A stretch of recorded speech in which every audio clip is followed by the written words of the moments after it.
Who's too high? Who's too low? And who's just right? Kyle kicks off. I'm going to say too high is the Dallas Cowboys. And I know they're at number 19. And I know nobody's even talking about this team because they were eliminated before their win against the Buccaneers. But I have not been very impressed with the Dallas Cowboys all season long. And if I take a look around the names that are around the Dallas Cowboys here, obviously the Cardinals have been a big letdown at the end of this season. The San Francisco 49ers have been a big letdown. There's a number of teams right before that 19 spot that I think that if they could just pull their heads out of their butts, they would be able to beat the Dallas Cowboys in a head-to-head matchup. I give a lot of credit to Cooper Rush. We talked about him at length yesterday. Obviously, the team showed up and played for Mike McCarthy, and they celebrated like they won a damn Super Bowl after they beat the Buccaneers. And I guess relative to their success this year, it felt like a Super Bowl. But I have a hard time saying that they're a top 20 team in the National Football League this year. I'm going to get into the higher ranks and pick those apart here as we go along in this segment. But any opportunity I have to hate on the Dallas Cowboys, I'll take full. I'll take my shots at the Dallas Cowboys when I can. I do think we're seeing that they're not as bad as they were early on the season. I think it was a lot. I think that truly was a lot of coaching early on the season, and a lot of it fell on Mike Zimmer and not having his team ready for whatever reason. But the defensive turnaround has been massive of late.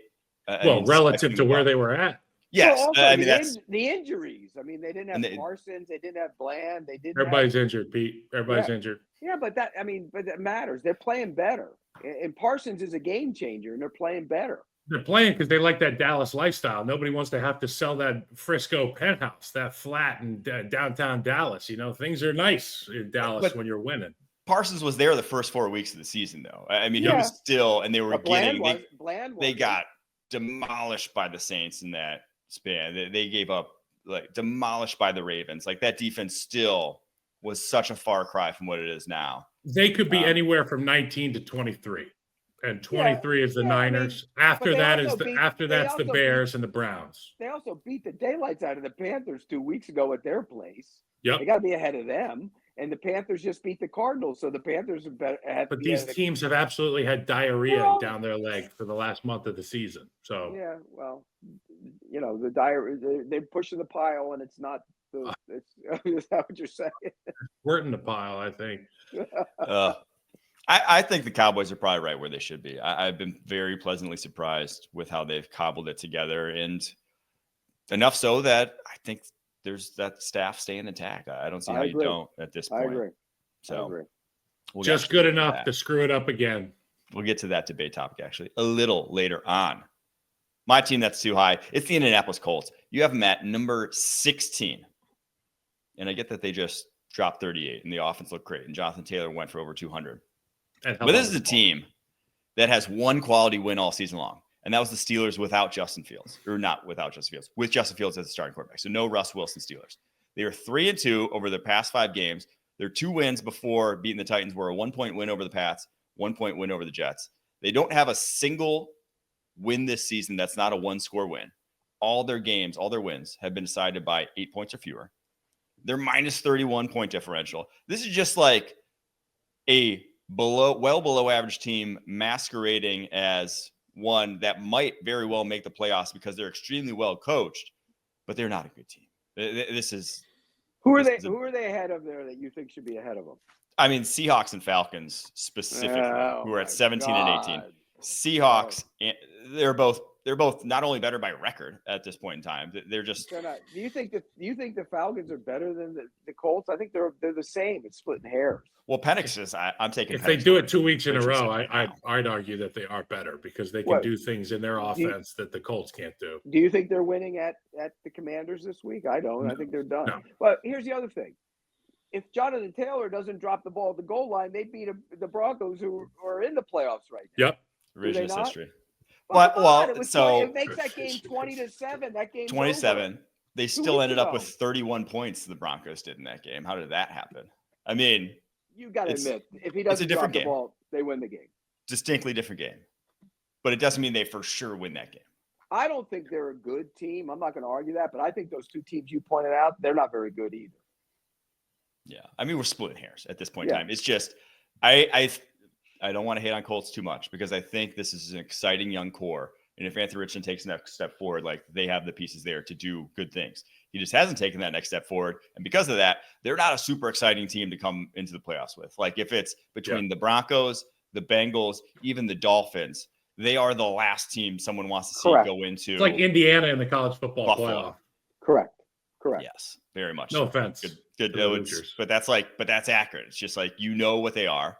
And it's a team that can't beat the best in the league. They just can't, unfortunately. All right, who's too low for you, Kyle? Team ranked too low. And I'm probably going to get a lot of gruff for this, but it's the Minnesota Vikings. And they had their opportunity to spoil, and they haven't. And teams have had opportunities to beat them and hold down Sam Darnold and prove to the world that he is a pumpkin. But it ain't happened. And Sam Darnold has showed up in big moments. We knew that this team was constructed as such to have success, but we also knew that the one thing that could be the Achilles heel for this football team was the quarterback. And he hasn't shown it. They have an opportunity to win out with the Detroit Lions being their last game of the football season. And I know this is kind of a preemptive prediction of what that game's outcome will be.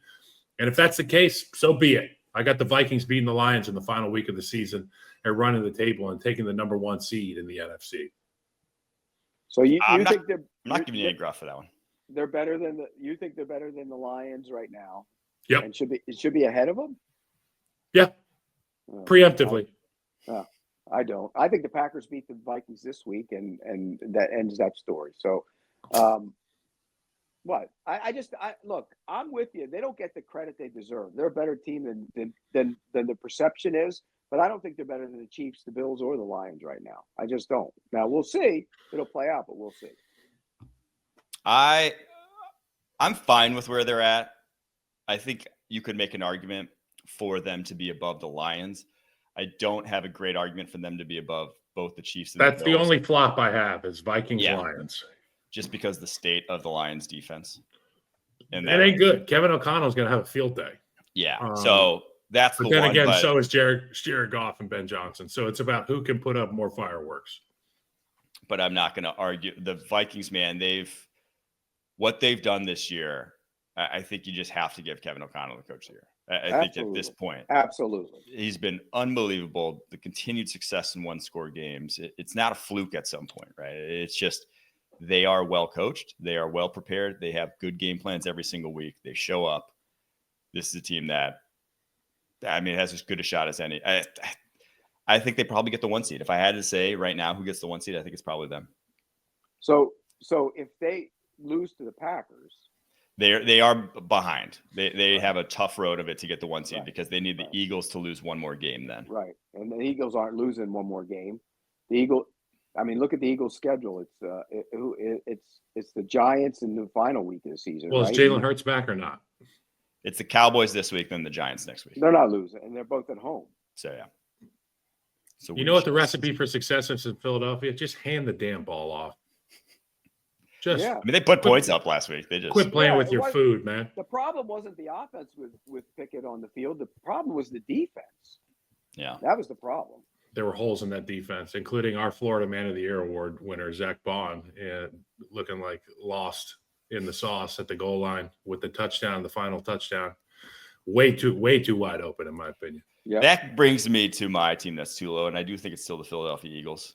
They ran into the buzzsaw that is Jane Daniels on the road with the demoralization that is getting your starting quarterback hurt. But they still put up over 30 points in that game. And it's still a defense that week in and week out, I trust as much, if not more than anyone else in the NFL.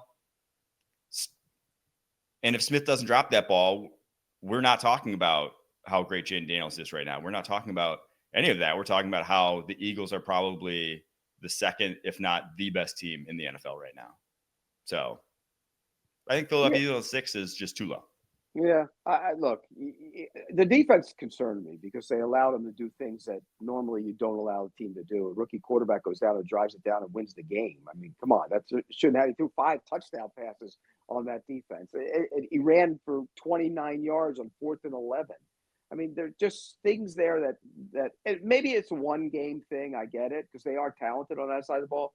that always concerns me when a defense plays like that in a key game like that. Yeah, that's a Vic Fangio coach defense. And we talked about this yesterday, Pete. What do we know about the Vic Fangio defense? They show up in big games. They're usually well disciplined. They don't give up big plays. They bend, but they don't break. You can get your 3 to 4 yards, but you're going to have to prove it to us about 12 times throughout the course of a drive that you can get to the end zone.